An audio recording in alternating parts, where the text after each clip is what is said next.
Mesdames et messieurs, bonsoir et merci d'être sur Face TV. Vous suivez Africa Business Com, votre émission de débat sur l'actualité économique africaine.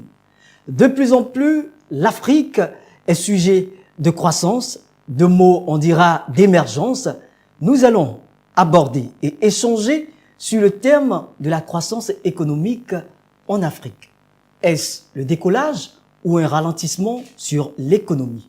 Mesdames et messieurs, pour en parler, nous recevons sur le plateau de Face TV deux hommes, deux invités, je pourrais dire.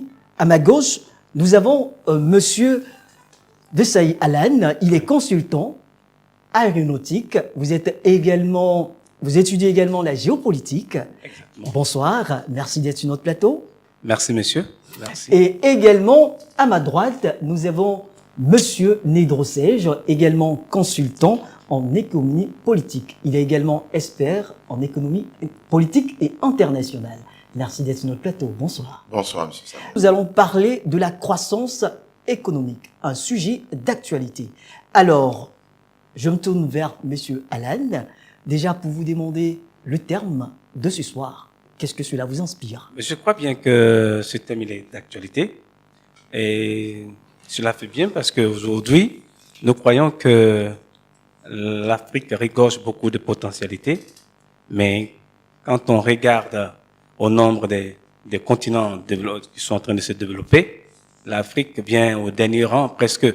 Et nous sommes aujourd'hui, d'une façon ou d'une autre, un peu choqués de nous retrouver à ce rang, Oui. alors que nous sommes normalement promus pour être les premiers. Il est temps que nous débattions, que nous en parlions pour que le monde entier, au moins, ou bien les Africains, puissent prendre conscience du potentiel qu'ils ont et qu'ils sont eux-mêmes. D'accord. Le potentiel de l'Afrique. Je me tourne également vers Monsieur Nedro pour également avoir vos impressions sur le sujet de ce jour.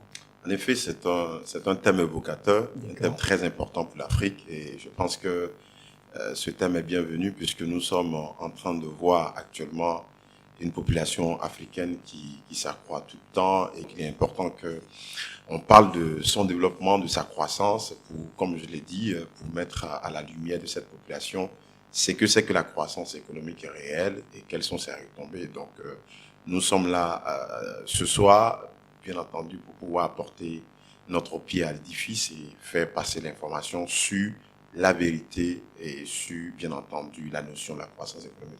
D'accord. Alors, pour vous, comment vous définissez la croissance économique africaine? Ben, la croissance économique africaine, bon, je partirai de la définition de la croissance économique elle-même. D'accord. La croissance économique, c'est l'accroissement, bien entendu, des productions de biens et de services dans une longue période, dans une économie. Lorsqu'on voit que, bien entendu, la production des biens et des services dans une économie dure pendant une bonne période, on parle, bien entendu, de croissance économique. Et je pense que l'indicateur premier d'une croissance économique, c'est le produit intérieur brut que nous connaissons tous, qui est bien entendu la somme des valeurs ajoutées, la somme des valeurs ajoutées bien entendu des agents économiques et également des droits de douane et tout ça. Donc, c'est toute cette somme-là qui fait, bien entendu, le PIB, le produit intérieur brut. Et partant de là, il y a le produit intérieur brut d'une nation et il y a le produit intérieur brut par habitant, bien entendu, c'est une déclinaison, bien entendu, du produit intérieur brut global dans une nation. Donc, lorsqu'on voit que ce PIB-là est croissant pendant une période bien donnée, on dit, bien entendu, qu'il y a une production, il y a une croissance de la production des biens et des services, donc il y a une croissance économique. Donc, voilà un peu ce que je puis dire sur la définition de la croissance économique. Monsieur Allen, Oui. vous êtes d'avis avec Monsieur... Oui, justement, je vais dans le même sens que lui, juste pour ajouter quelque chose.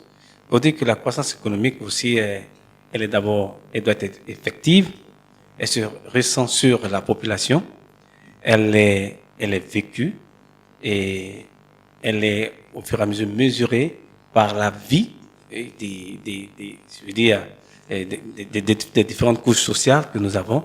Et nous savons qu'aujourd'hui, quand on regarde certains pays selon les normes définies comme des pays qui sont développés, qui sont totalement reconnus comme ayant une croissance économique vraiment des normes, nous regardons la population et tout de suite nous comprenons que toutes les conditions sont réunies pour parler de croissance économique. Mais dans le cas de l'Afrique, ce point peut être considéré ainsi?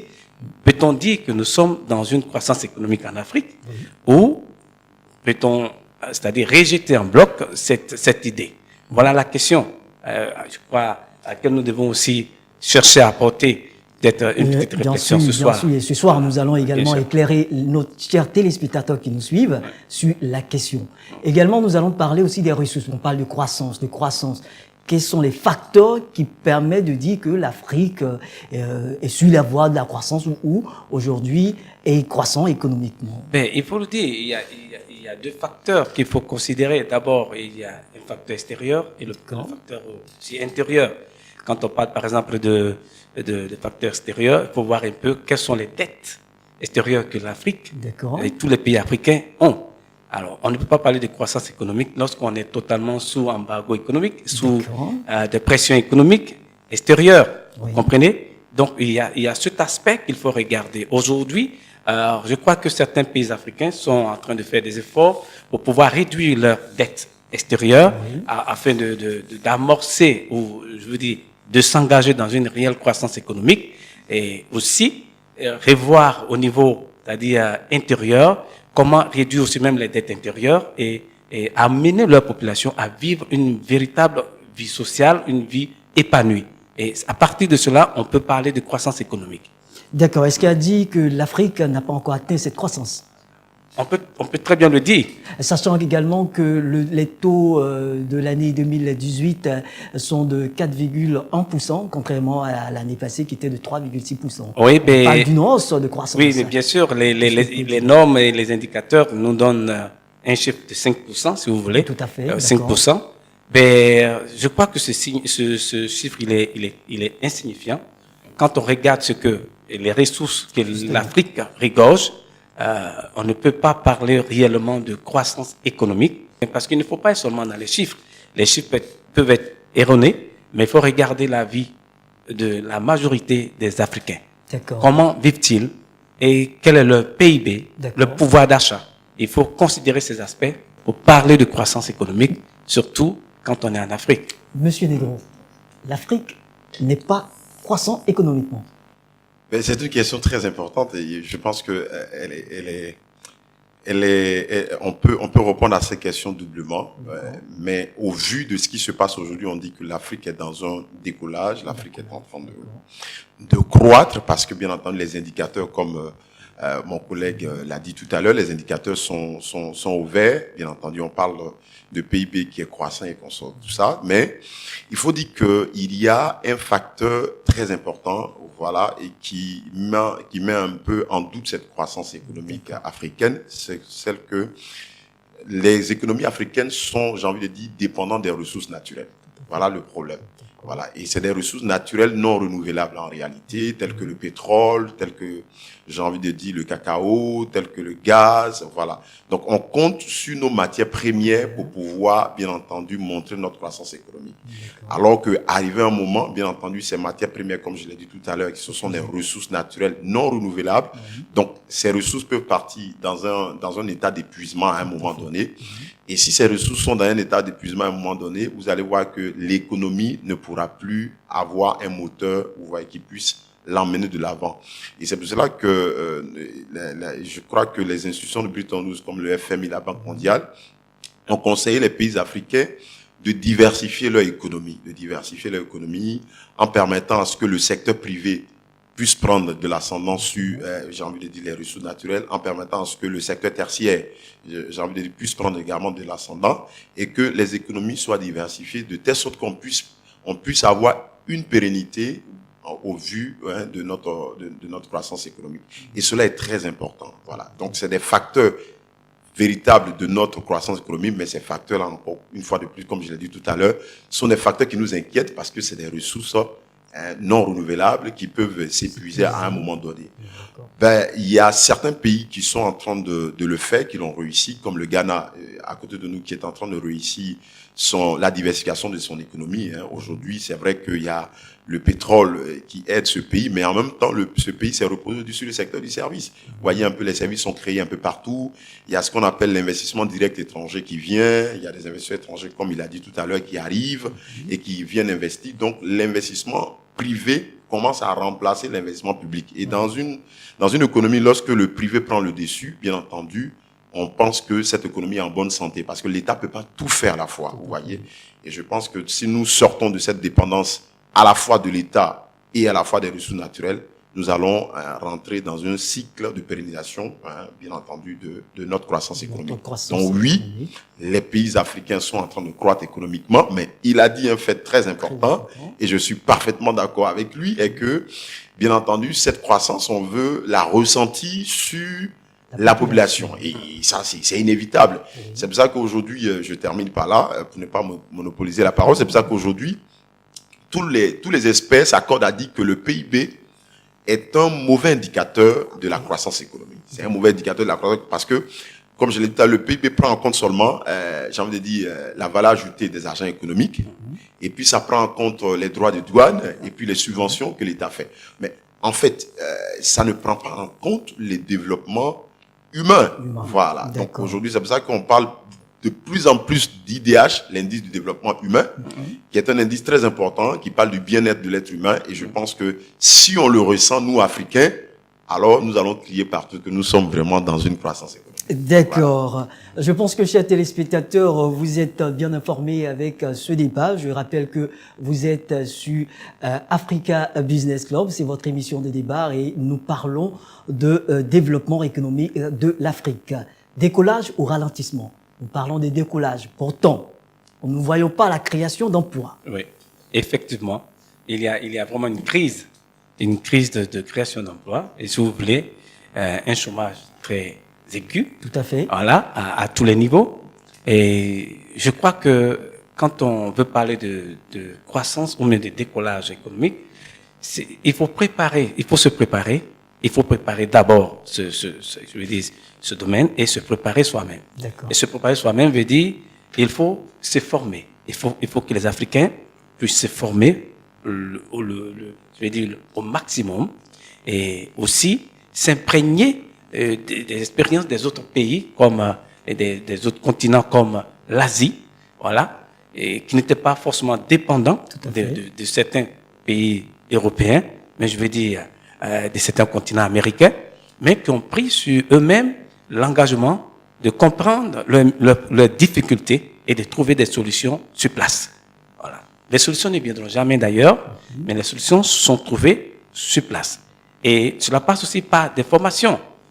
La formation n'est pas forcément, je veux dire, ludique ou bien par aller à l'école et tout ça. Général, mais voilà, on dit, hein. Voilà, si vous voulez. Ben, la formation, c'est une expérience. Voilà. Savoir gérer, savoir s'organiser, savoir préparer son avenir aussi est une formation qui peut rentabiliser et permettre totalement un développement d'abord personnel et ensuite atteindre une croissance économique à un niveau plus important. Je crois que le maximum de personnes qui comprendront cela vont davantage développer leur domaine d'action et développer aussi leur population et ensuite même leur village et ensuite arriver à un secteur plus élevé des couches sociales.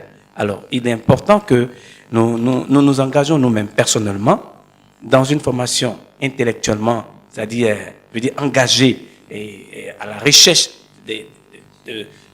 d'apprentissage d'expérience, de façon pratique. Vous voyez, voilà, ces choses vont nous donner le goût au développement. Voilà. Au lieu d'attendre toujours de l'extérieur. De l'extérieur. Voilà. C'est-à-dire que les Africains doivent se réveiller, doivent changer de mentalité, afin de copier, on va dire, l'Occident ou les pays qui sont en développement. Oui. Copier quelque part, on pourrait dire. D'accord. Parce que, voilà. Mais nous avons nos propres systèmes de développement. Tout à fait. Par exemple, je vous assure que quand nous partons dans les années médiévales, si vous voulez, les Africains eux-mêmes avaient une façon de s'organiser avant l'arrivée de l'Occident. Voilà, une façon de gérer leur vie, vous comprenez. Et cela n'a pas toujours été peut-être mis en avant, mais en réalité, c'est une autre formation qui pourrait totalement déboucher sur une solution très très pratique et qui pourrait aider les Africains à comprendre qu'ils peuvent se développer eux-mêmes sans toutefois attendre de l'Occident ou de l'extérieur. Je suis, excusez-moi, mais je suis parfaitement d'accord avec ce qu'il dit parce que c'est cela un peu qui crée aussi j'ai envie de dire, ce ralentissement du développement économique parce que il faut comprendre qu'il y a une différence fondamentale entre la croissance économique et le développement économique.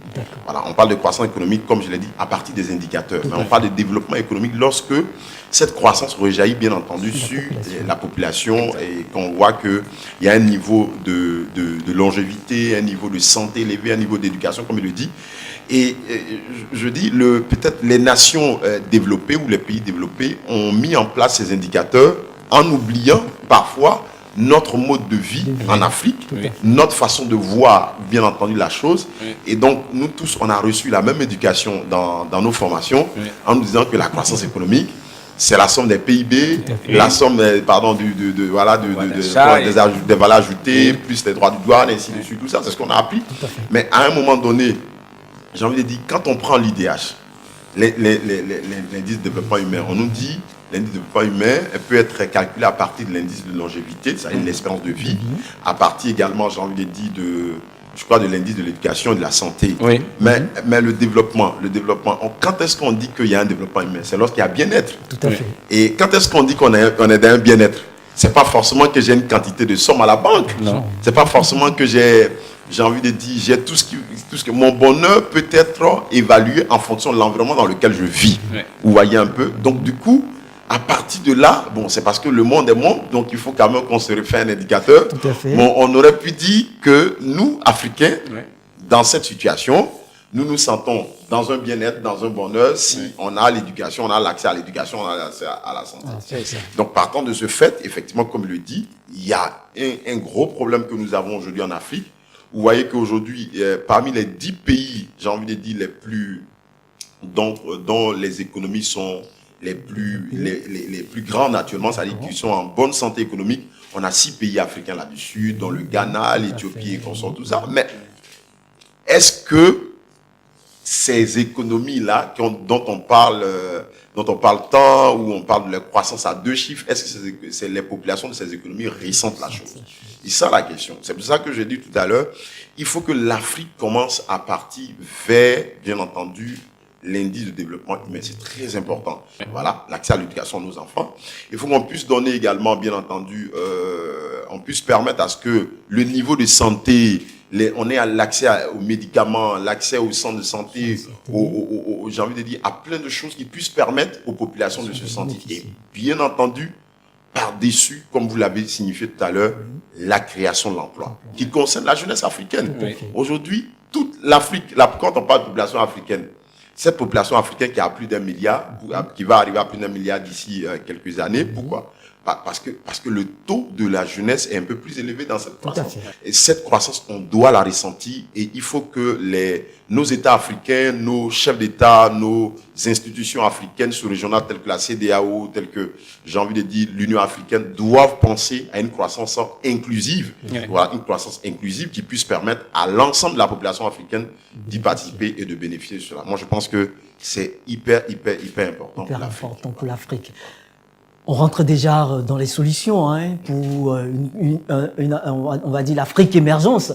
Voilà, quelle solution ou proposition qu'on peut donner pour l'Afrique émergence de l'année à venir. Évidemment, il y a des solutions. D'accord. Il y a des solutions parce que aujourd'hui, avec l'Afrique, d'abord, il faut reconnaître que l'Afrique regorge beaucoup d'expérience. Tout à fait. La plupart des conflits qui sévissent dans le monde sont en majorité en Afrique. Vous comprenez? Alors, les Africains, à partir de cette difficulté, ont compris comment c'est-à-dire se prendre en charge et arriver, c'est-à-dire à dompter, c'est-à-dire certaines difficultés dans lesquelles certains Africains vivent, traversent surtout.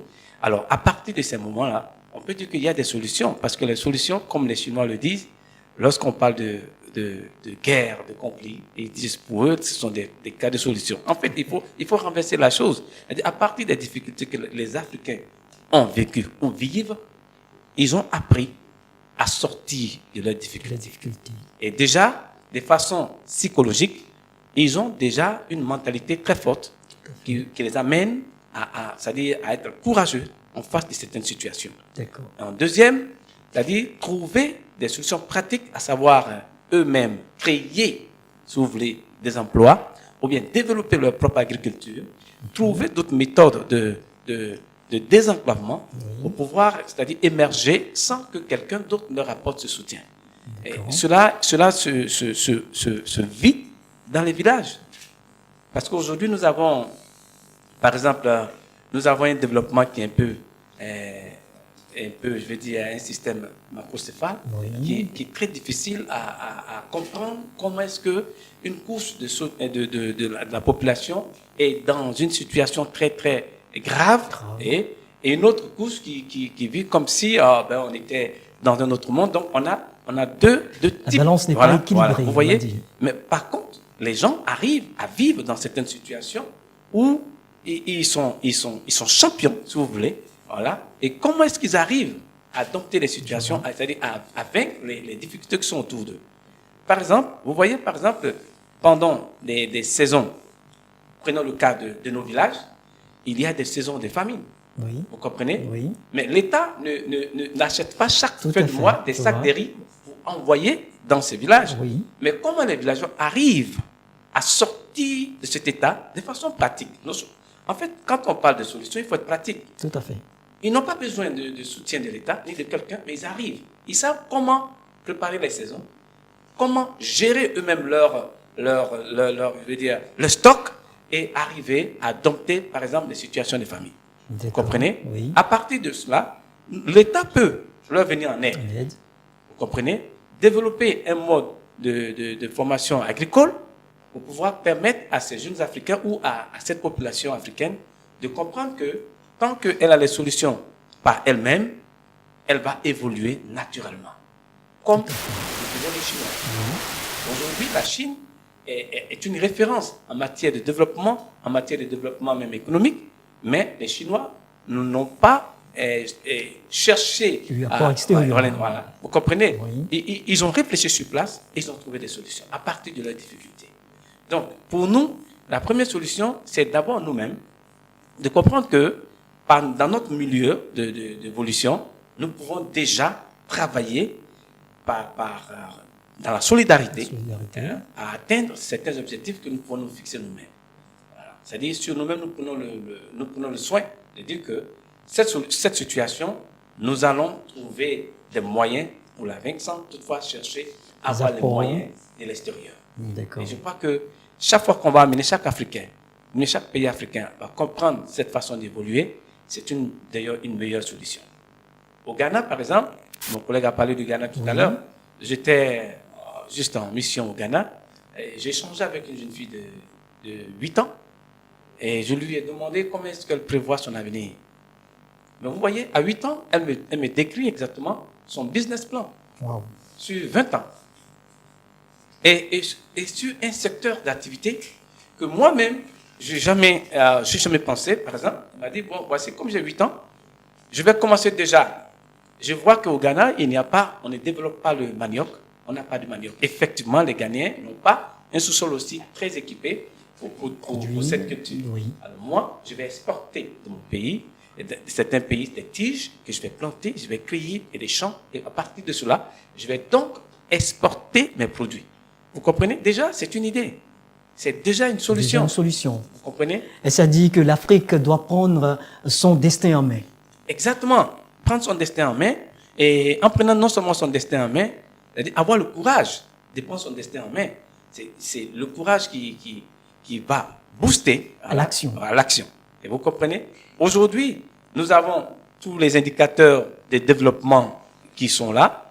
Nous avons un boom des télécommunications. Tout à fait. Nous avons les NTIC développés à un certain niveau donné. Mais malgré cela, la pauvreté est très manifeste. Sur la population. Et nous avons le FMI qui fait son effort. Nous avons des pays africains qui s'endettent et se surendettent. Mais la pauvreté elle est toujours là. Pourquoi? Parce qu'on n'a pas appris à se développer à partir de nous-mêmes et de ce que nous avons, sans toutefois compter sur l'extérieur. Alors, Monsieur Nedro, tout à l'heure, vous avez également donné des solutions pour le développement de l'Afrique. On va encore revenir. Je pense que ce que dit Monsieur Alain Dessia est très important, hein, parce que effectivement, quand on parle de croissance économique, il y a deux facteurs. Il y a le facteur humain Tout à fait. et il y a le facteur capital. Et je pense qu'aujourd'hui, ce qui fait la force de l'Afrique, comme il a dit tout à l'heure, c'est le facteur humain. Nous avons une population très grande, voilà, qui va arriver, bien entendu, qui va titiller un peu la taille de la population chinoise bientôt. Et ce qui fait notre différence avec la Chine est que cette population est à majorité jeune, alors que la population chinoise est en train de vieillir. Ce qui fait que même tout dernièrement, je crois que le gouvernement chinois vient encore d'autoriser les Chinois à faire 2 bébés au lieu d'un seul bébé, comme on le voyait avant. Donc ça veut dire qu'on a un avantage considérable, un avantage humain considérable, sur lequel on devait bien entendu s'appuyer. Et comme il le dit, et se dit que nous pouvons partir à partir des ressources humaines que nous avons, mais ça passe, comme il a dit tout à l'heure, par la formation, l'éducation.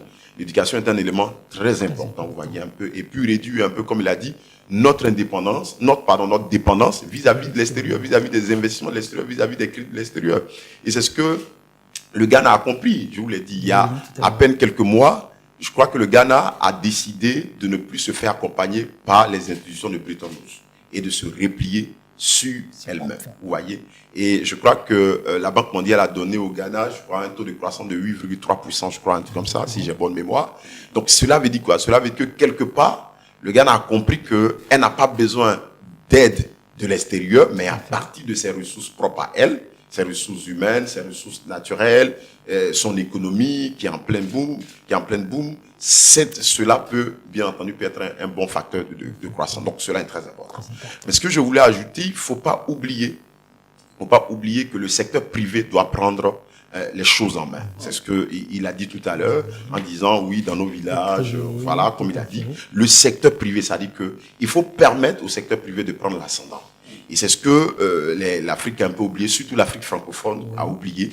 C'est-à-dire, en Afrique francophone, nous avons oublié de prendre les choses en main, de permettre à ce que on puisse entreprendre, que la jeunesse puisse entreprendre, qu'il y ait des entreprises qui naissent, qu'il y ait des idées qui naissent, qu'il y ait des projets qui naissent. Et là, on l'a oublié complètement, vous voyez un peu. Donc, du coup, on laisse seulement l'État prendre les choses en main et le secteur privé. Alors que vous allez voir que lorsque l'investissement du secteur privé va prendre de l'ascendant sur l'investissement public, vous allez voir que l'économie va rouler parce qu'on n'aura pas trop besoin de l'appui de l'État, vous voyez un peu, mais l'économie va aller avec elle-même.